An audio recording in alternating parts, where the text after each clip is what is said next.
Buenas tardes. Vamos a hablar sobre los modelos clásicos y keynesianos de Javier Fernández Rivas. Modelo clásico. Los economistas clásicos no utilizaron para sus análisis económicos y su representación de ideas de división entre macroeconomía y microeconomía, pues prefirieron realizar la tarea de caracterizar el funcionamiento de una economía de mercado en el contexto de equilibrio general. Es importante sintetizar las principales hipótesis, análisis y conclusiones, pero para ello debemos responder las siguientes preguntas. La primera, ¿cómo se determina en esta economía el valor agregado de la actividad económica, la ocupación y los salarios reales? En segunda, en particular, ¿existe o la posibilidad de equilibrio con desempleo involuntario de la mano de obra? ¿El desempleo involuntario es posible una situación transitoria de desequilibrio? ¿Cómo se distribuiría la producción entre consumo e inversión? ¿Y qué mecanismos garantizan que la demanda agregada de bienes y servicios sea compatible con la demanda agregada? ¿Cómo se determina el nivel general de los precios y de los salarios en esta economía? ¿Cuáles deben ser los lineamientos generales para esta intervención? Para el análisis de estos problemas se construyen una serie de modelos de la economía tan simples en cada etapa como sea posible, y utilizando el método general de estadística comparativa, esto es, comparando valores de las variables permitientes de dos situaciones de equilibrio. Tenemos una hipótesis, esta dice que habla de la relación entre producción y nivel de ocupación y ecuaciones de comportamiento de la demanda de la mano de obra por parte de las empresas y la oferta de mano de obra por parte de la comunidad. La segunda hipótesis trata del comportamiento de gasto total de consumo, inversión y mecanismos de ajustes que la garantizan. Hipótesis 3. Esta nos habla de la determinación del nivel absoluto de los precios y los salarios. En este caso se presentan las teorías económicas. Teoría sobre el mercado de factores, teoría de mercado agregado de bienes y servicios y teoría sobre mercado de dinero. Modelo formal. Encontramos la economía cerrada, que en ella hay 7 ecuaciones. Como ya sabíamos, esas ecuaciones algunas cambian, otras no del modelo anterior. Cada una de ellas tiene un símbolo y ese símbolo tiene un significado. Vamos a recordar. La Y, producto real, la L, nivel de ocupación, la K, cantidad de capital físico, W, salario nominal, P, nivel general de precios, C, consumo privado real, I, inversión real, G, gasto de gobierno, T, valor real de los impuestos, R, tasa de interés, M, cantidad nominal de dinero, V, velocidad circular de dinero. Bueno, en algunas variables tiene un asterisco. El asterisco en una variable se supone que es constante dentro de los modelos. Bueno, dentro de este modelo. En los índices se encuentran también unas derivadas, pues estas derivadas son parciales. Con este modelo caracterizamos el pensamiento macroeconómico clásico. Entonces la ecuación 1 decimos que es Y igual a Y, que se encuentra en función de L y K constante. Recordemos, Y es producción igual a Y, que es producción, que se encuentra en función de el nivel de ocupación sobre el capital, sobre el capital constante. Esta dice que se basa en una hipótesis macroeconómica usuales para las características de las funciones de producción para los bienes particulares. Se supone que los stocks de capital deben ser fijos. En la segunda ecuación encontramos W sobre P, que es igual a Y sub L. Y la ecuación 2 representa la demanda agregada por servicios del trabajo Para cualquier nivel de salario real, los empresarios estarían dispuestos a contratar los servicios de trabajo hasta el punto en que el valor nominal de producto marginal del trabajo se hace igual al salario nominal. La tercera ecuación decimos que es L igual a L por WP. Esta expresión matemática es la hipótesis de una oferta de trabajo que depende directamente de los salarios reales. En la figura 1 encontramos la representación gráfica de las ecuaciones 2 y 3 del modelo. La situación corresponde a un salario y un nivel de empleo por unidad de trabajo. Esto es una situación de equilibrio. Los clásicos suponían que las condiciones generales de la economía eran tales que esa tendencia se haría efectiva. Esto es que no existe razón para pensar que una rigidez baja de los salarios nominales se constituya un obstáculo a la caída de los salarios reales ante un exceso de oferta de trabajo. La hipótesis de una flexibilidad perfecta de los salarios nominales se traduce en nuestro modelo en los supuestos de que, independientemente de cuál sea el nivel general de precios, el salario real se ajustará siempre para eliminar cualquier exceso de oferta o demanda de trabajo. Pasamos a la ecuación 4. La ecuación 4 dice que es Y igual a C más I más G. Esta dice que simplemente establece que en el equilibrio la oferta total de bienes y servicios Y debe ser igual a la cantidad agregada cuyos componentes en una economía cerrada serían el consumo cerrado privado, la C, la inversión I y el gasto de gobierno, G. Se observa que esa ecuación no implica nada sobre el nivel de producción del cual se logra la ecuación 5, C igual a C por Y menos T R, cierro paréntesis. La ecuación 5 muestra la hipótesis de que el consumo privado depende directamente del ingreso disponible Y menos T e inversamente de la tasa de interés, que es R. La diferencia de la caracterización clásica de la función consumo en relación con los enfoques keynesianos radica en la importancia concedida por los clásicos a la tasa de interés, cuyas fluctuaciones juegan un importante papel en el ajuste de la demanda agregada.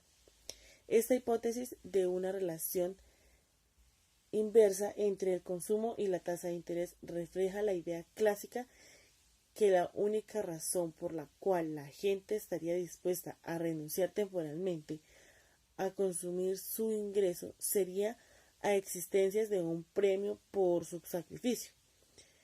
Ese premio es la tasa de interés, de manera que entre más alta sea, menor será la cantidad que la comunidad consume de sus ingresos disponibles. Esto es, mayor será la producción de ahorro. Ecuación 6. I igual a I, abro paréntesis, Y, R, cierro paréntesis. Esta ecuación expresa la hipótesis de la inversión depende directamente del ingreso e inversamente de la tasa de interés. La hipótesis de una relación inversa entre la inversión y la tasa de interés da expresión a la idea de que en cualquier momento existe un conjunto de proyectos de inversión, cada uno de los cuales ofrece cierta tasa de retorno sobre el capital, y que los inversionistas compararán esa tasa de retorno con los proveedores de inversión para el costo de obtener los fondos necesarios, esto es, con la tasa de interés. Ecuación 7. MV asterisco igual a PY. La ecuación 7 dice que la cantidad de dinero M multiplicada por la velocidad promedio de circulación del mismo es igual al valor nominal de todas las compras, esto es, el valor del producto real multiplicado por el valor promedio de los precios. En esta ecuación el asterisco va en la variable v. Da expresión a una hipótesis clásica fundamental sobre la demanda de dinero. Los salarios líquidos ociosos en la economía es la necesidad de hacerlos para atender su necesidad en el día a día. Operación del modelo. Una característica interesante del modelo clásico es la posibilidad que ofrece de una solución por bloques. Las tres primeras ecuaciones son suficientes para determinar los niveles de producción real, empleo y salario nominal o salario real. La perfecta flexibilidad de los salarios nominales garantizan que cualquier exceso inicial de oferta o de demanda de los servicios de trabajo hará moverse a los salarios reales hacia sus niveles de equilibrio, que por definición despejan el mercado. A nivel de equilibrio, los salarios corresponden a un nivel de empleo, de pleno empleo, en el sentido de que los trabajadores no empleados al salario se encuentran desempleados solamente por su existencia de nivel de salario mayor que el vigente. En otras palabras, están voluntariamente desempleados.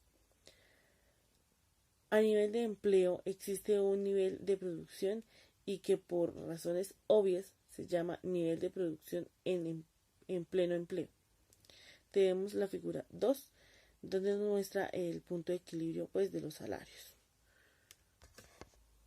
Al nivel de empleo existe un nivel de producción, que por razones obvias se le llama nivel de producción en pleno empleo. Por simple inspección de las ecuaciones 5 y 6, se concluye que todo el peso del ajuste recaerá entonces en la tasa de interés, pues el otro argumento de las ecuaciones de consumo y de inversión por ingreso está predeterminado. La operación del modelo en este bloque de ecuaciones de 4 a 6 puede apreciarse suponiendo un desajuste inicial en el mercado de bienes y preguntándose qué debería ocurrir en la tasa de interés para eliminar el desequilibrio. Vale la pena examinar más cerca el mecanismo por el cual se realiza el ajuste, especialmente que por tal examen clarifica que el papel del modelo clásico juega su caracterización en el mercado monetario. Sin embargo, en la medida en la que la suma de la propensión marginal a consumidor e ingreso disponible y a invertir el aumento en el ingreso sea inferior a la utilidad.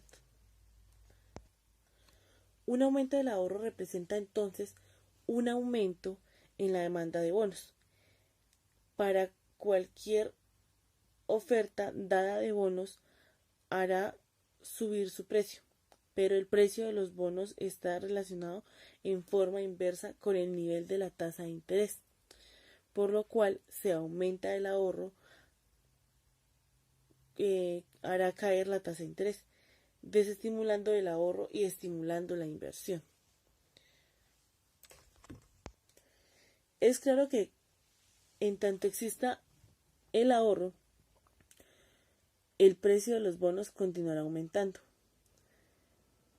y el equilibrio final implicará una demanda real aumentada hasta el número de nivel del ingreso de mayor tasa de interés.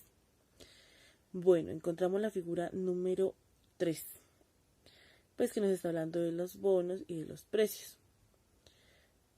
Tenemos solamente en el eje de Y el precio, en el eje de X los bonos. Tenemos la curva de oferta y la curva de demanda, y al otro lado tenemos precios y tasas de interés. Puesto que en el modelo clásico la tasa de interés queda determinada en forma total por la condición de que en la demanda agregada debe igualar a la oferta agregada. Es igual decir que en este modelo la tasa de interés es una variable real. y no una variable monetaria, aunque esta terminología es algo imprecisa. La idea básica es correcta y de gran interés para políticas económicas. En el modelo clásico, la tasa de interés queda determinada en forma total, por condición de que la demanda agregada debe igualar la oferta agregada. Es usual decir que en este momento la tasa de interés es una variable real y n una variable monetaria. ¿Cuál es el papel reservado del modelo clásico en la oferta monetaria? Puesto que Y y W están predeterminados en el mercado del factor y la velocidad de la circulación de dinero se supone constante, el único papel de moneda es determinar el valor absoluto de los precios y los salarios nominales, P y W. Un cambio ocasionará un cambio proporcional en P y en W, pero no tendrá ningún efecto sobre las variables reales de la economía. Implicaciones para la política económica. En nuestra representación simplificada del pensamiento macroeconómico clásico, mediante un modelo matemático, ese problema se plantea en términos de los efectos sobre los niveles de equilibrio de la variable endógenas de los movimientos en el nivel general de los impuestos, T, de los gastos públicos, G, o de la cantidad nominal de dinero.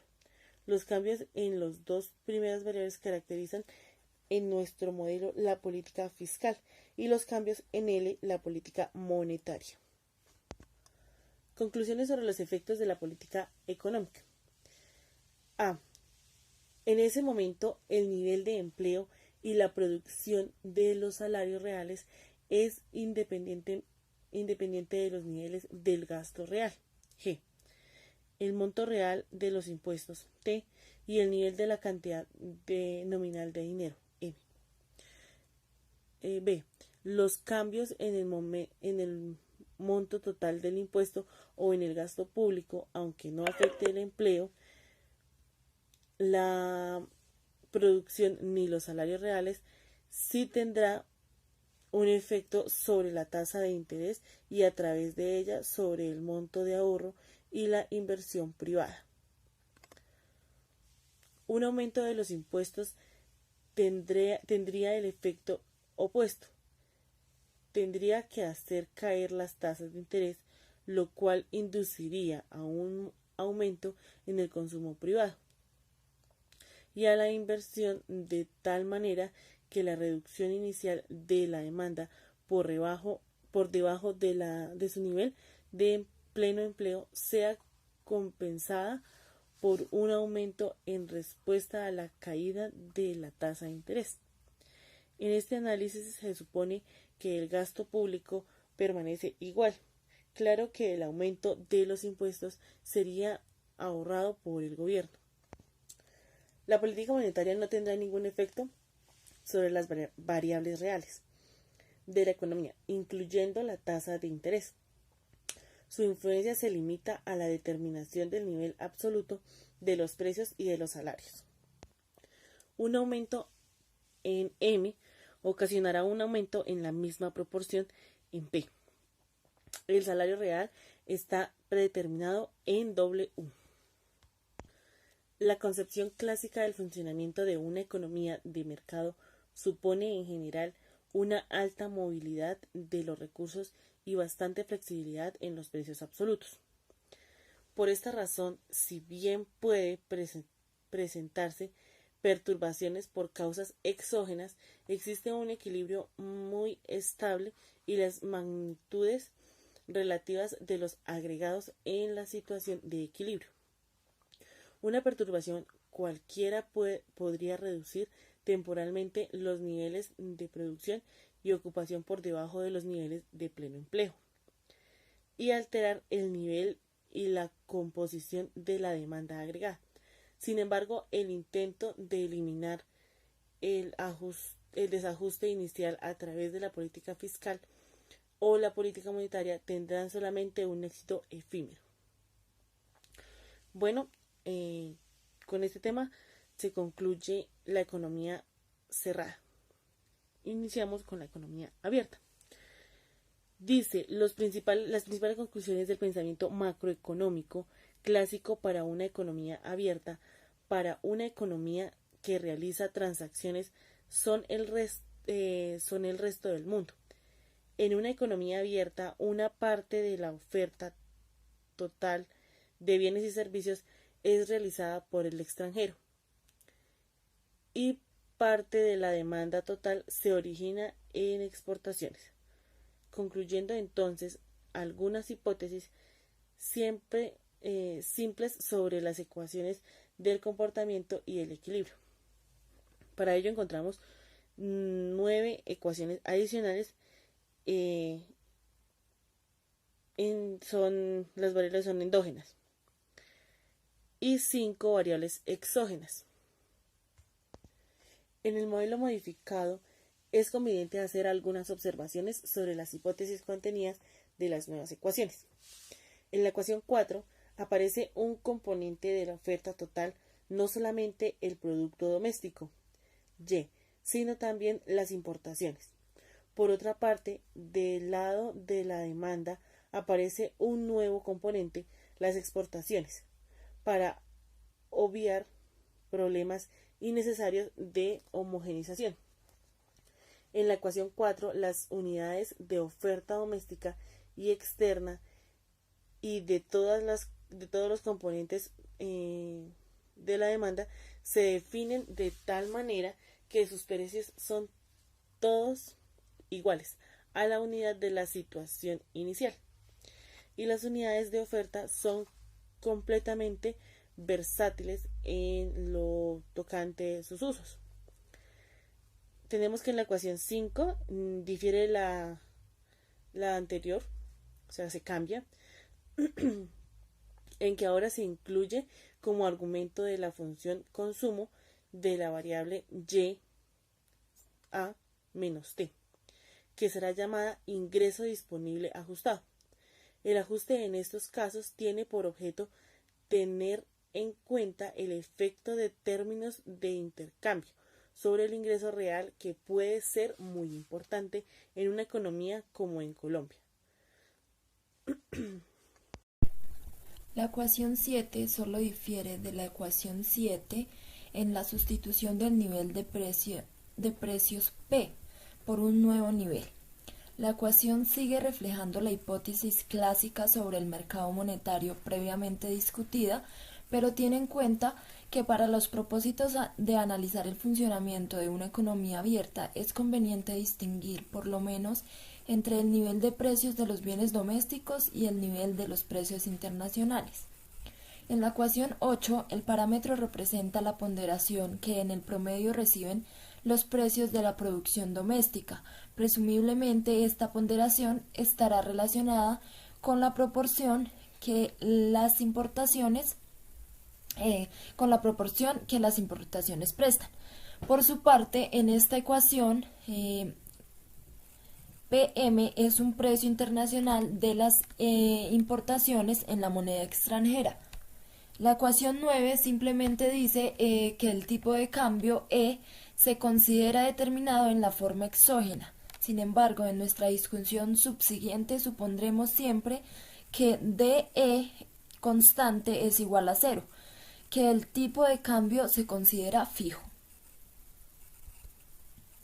La ecuación 10 simplemente define la variable T con la relación entre los precios internacionales de las importaciones en pesos y los precios domésticos también en pesos. La ecuación 11 presenta una hipótesis bastante general sobre el comportamiento de las importaciones. Se supone que en estas responden directamente al nivel de ingreso y tienden a disminuir cuando los precios internacionales aumentan con relación a los precios domésticos. La ecuación 12 presenta una definición de precios relativos por las exportaciones y la 13 es una ecuación del comportamiento por las exportaciones reales.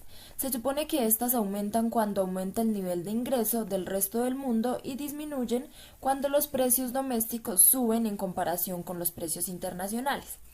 En la ecuación 14 define la balanza comercial constante con la diferencia entre el valor en pesos de las exportaciones y el valor de las importaciones también dado en pesos. La ecuación 14 no supone que el gobierno renuncie totalmente a controlar la cantidad de dinero. En esta ecuación capta precisamente los cambios exógenos en el stock de dinero. En la ecuación 15 se tiene en cuenta que para que una economía monetaria abierta tenga stock de dinero M, tenderá a aumentar endógenamente ante un superávit en la balanza de pagos.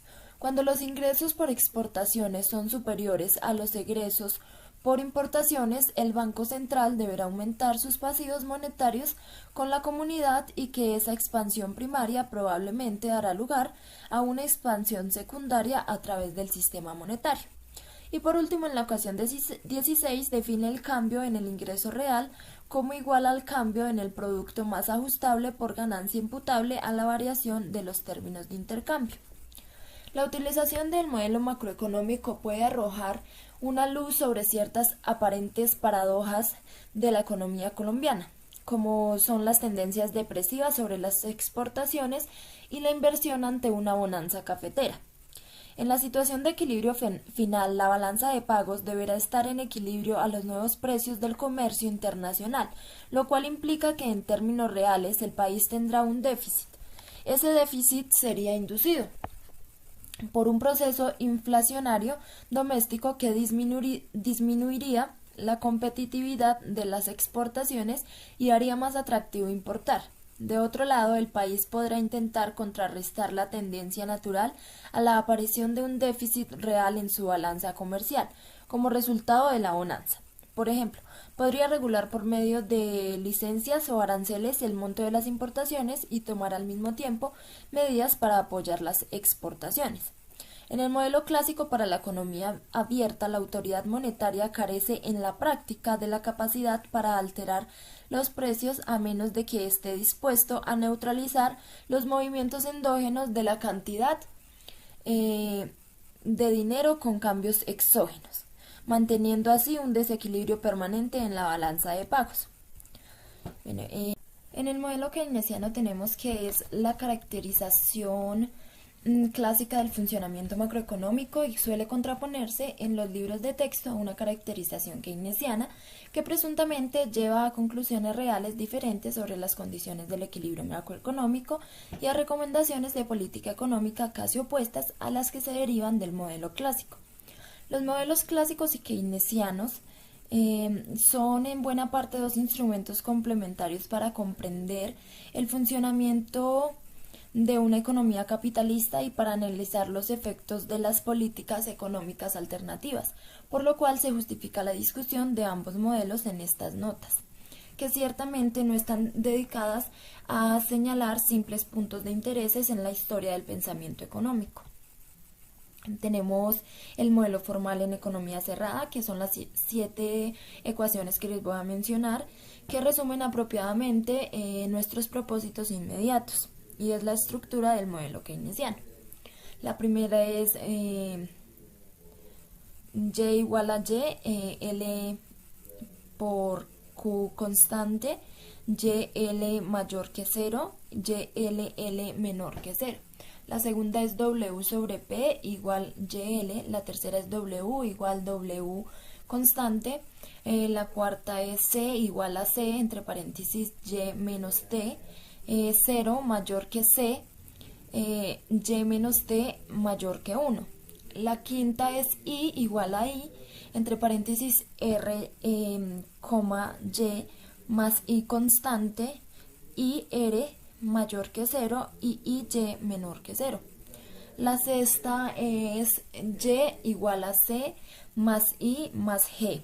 Y por último, la séptima es M sobre P igual a M, entre paréntesis RY, MR y mayor que 0.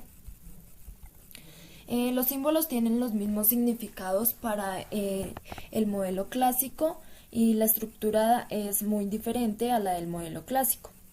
Debido a la introducción de la hipótesis cruciales sobre el mercado de trabajo, el mercado del producto y el mercado del dinero. En la ecuación 5 se supone que la inversión tiene, además de su componente racional de tipo clásico, un componente exógeno y la formulación de esta ecuación no corresponde estrictamente a la formulación de Keynes, aunque probablemente refleja apropiadamente lo esencial de su hipótesis sobre la inversión. En la gráfica 4, la curva IS será vertical y en el otro extremo será horizontal. Entre más alta sea la propensión marginal al gastar, más aplanada será la curva IS, puesto que mayor será la respuesta de la demanda agregada, inducida automáticamente por el aumento de y menor la carga sobre la tasa de interés para realizar este ajuste. En la gráfica 6 observamos que si la demanda de liquidez disminuye fuertemente ante un aumento relativamente pequeño en la variante R, la tasa de interés deberá subir muy poco para restaurar el equilibrio en el mercado de dinero y la curva LM tenderá a ser aplanada. Pero si la demanda de liquidez es muy inelástica con respecto a R, la tasa de interés deberá subir mucho para restaurar el equilibrio, pues ante un aumento en Y, la curva LM tenderá a ser empinada. En la gráfica 7 vemos cómo la disminución inducida en Y hará reducir la demanda real de liquidez y puesto que el stock nominal de dinero no se ha alterado, los precios deberán aumentar para reducir el valor total de este dinero y restaurar el equilibrio en el mercado monetario. Las ecuaciones de la economía abierta. En esta parte vamos a encontrar 14 ecuaciones, las cuales vamos a explicar una a una a continuación. En la ecuación número 1 es como antes, es decir que esta representa la función de producción total. La ecuación número 2 corresponde a la demanda de trabajo para la producción doméstica. La ecuación número 3 es el salario nominal, el cual se considera determinado exógenamente. La ecuación número 4 representa la igualdad entre la oferta total del producto y la demanda total. Con respecto a la ecuación correspondiente para la economía cerrada, se añadieron las variables X, que son exportaciones, y la M a la IMP, que es importaciones.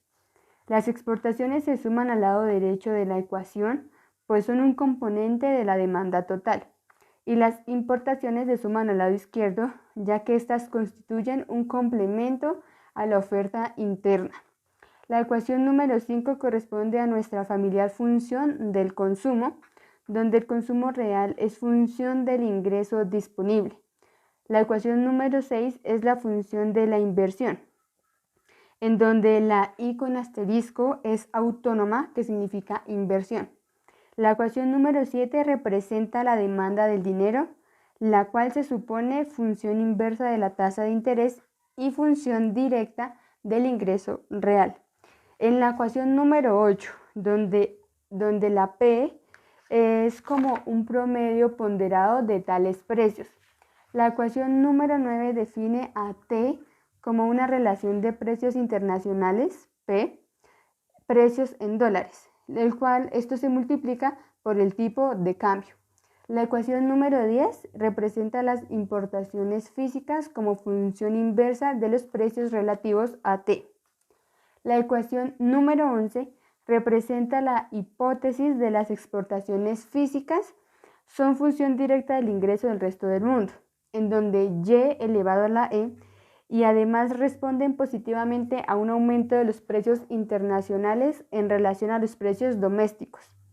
La ecuación 13 define la balanza de pagos en pesos como la diferencia entre el valor en pesos de las exportaciones y el valor en pesos de las importaciones más los flujos de los endógenos, donde el capital financiero denominado con la F y los flujos exógenos denominado con la F con asterisco En la ecuación número 12 vamos a hablar de la representación de la hipótesis de que los flujos endógenos de capital financiero responden positivamente a la tasa de interés doméstica, suponiendo implícitamente una tasa de interés dada para el resto del mundo. Y por último, la ecuación número 14 se reconoce que si bien la oferta nominal puede cambiar exógenamente por decisiones del gobierno, en una economía abierta, la oferta monetaria es parcialmente endógena, pues supera el superávit o el déficit de la balanza de pagos y afecta también la Reserva Federal del Banco de la República y a través de ellas el dinero de la base y la cantidad total del dinero. También se hacen, bueno, para observar este modelo vamos a explicar que este modelo tiene unas interesantes complicaciones para la política keynesiana, en donde primeramente vamos a observar que se afecta la demanda efectiva total, la cual está compuesta por las exportaciones y estas son función de los precios relativos. También se afecta el ingreso del resto del mundo, el cual es el gobierno que cuenta con un medio adicional para estimular la demanda efectiva. ¿Cómo la estimula? La estimula por medio de las exportaciones. Además, la demanda efectiva puede también aumentar o puede también caer exógenamente por cambios en el ingreso del resto del mundo. La segunda es que las importaciones son bienes y servicios provenientes del resto del mundo que completan la oferta interna.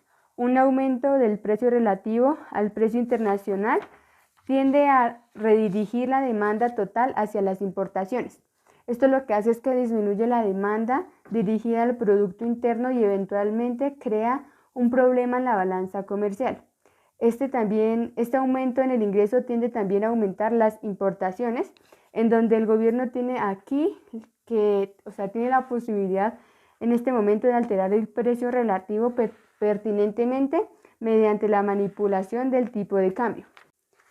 Bueno, en la tercera complicación del modelo keynesiano podemos observar que el nivel promedio de los precios, que es un promedio ponderado de los precios de la producción doméstica y de los precios internacionales, puede cambiar directamente a través de cambios en los precios internacionales, dando así lugar a la posibilidad de la inflación importada, y también mediante cambios en los precios domésticos que son función de las distintivas variables exógenas del modelo.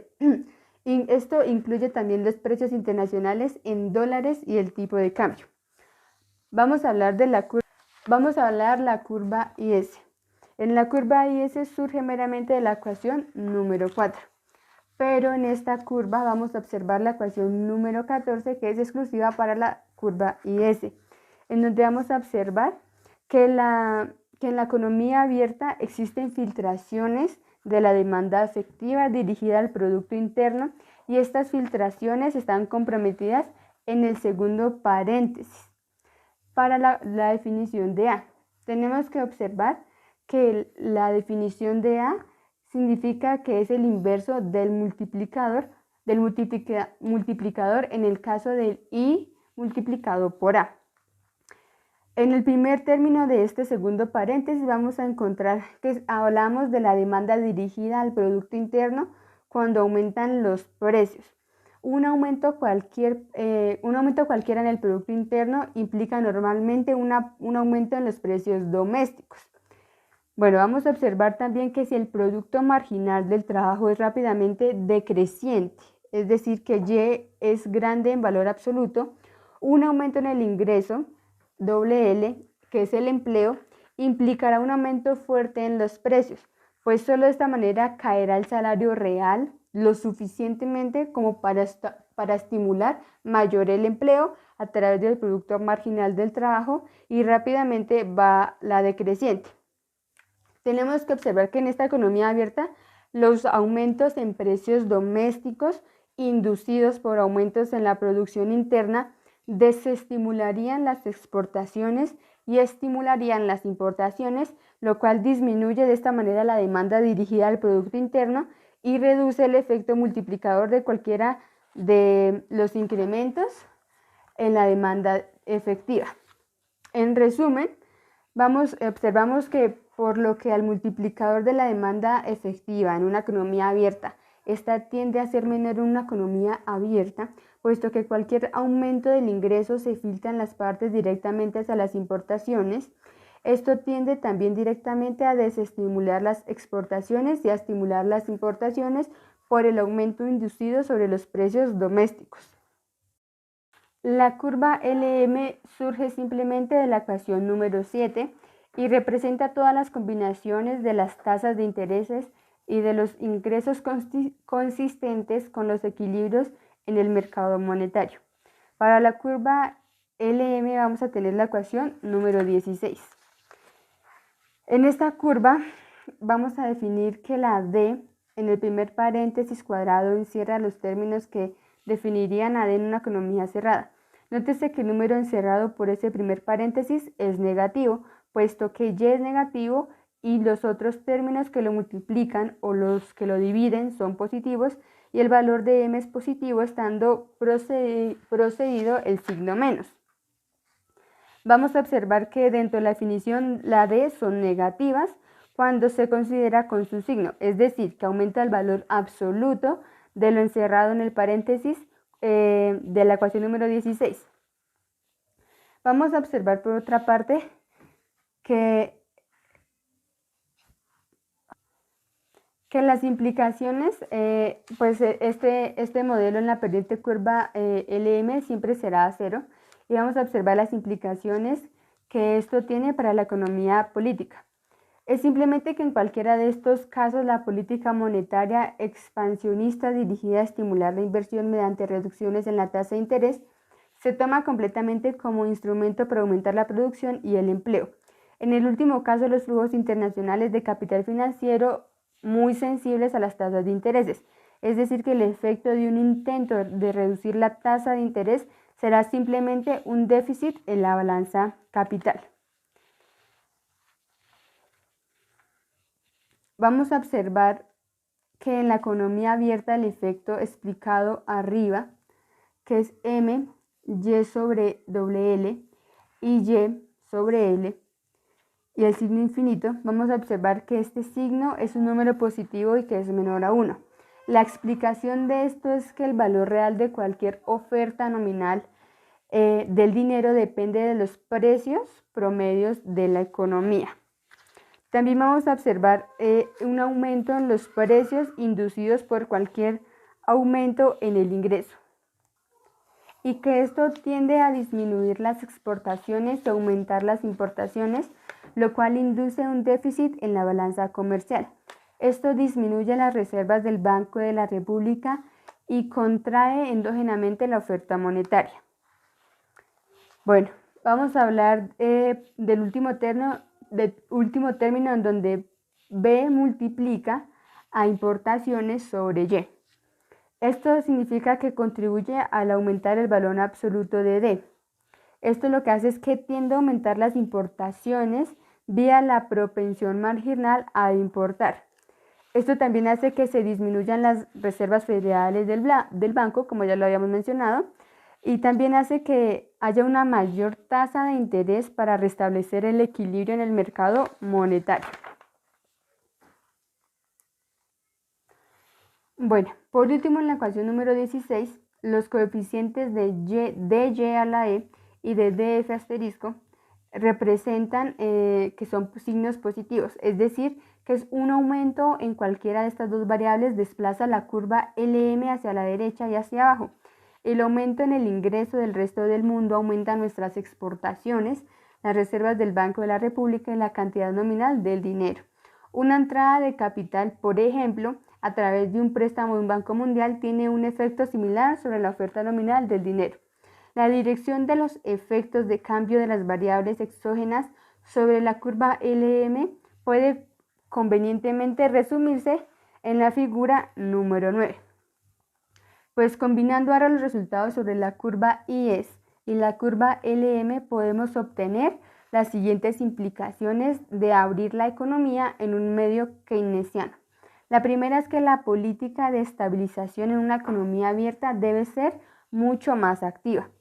En la economía abierta no solamente está expuesta a la volatilidad de la inversión, sino a serias repercusiones sobre la demanda efectiva y sobre el mercado monetario de cambios en los ingresos del resto del mundo, como la depresión de 1975, los precios internacionales y los flujos de capital financiero.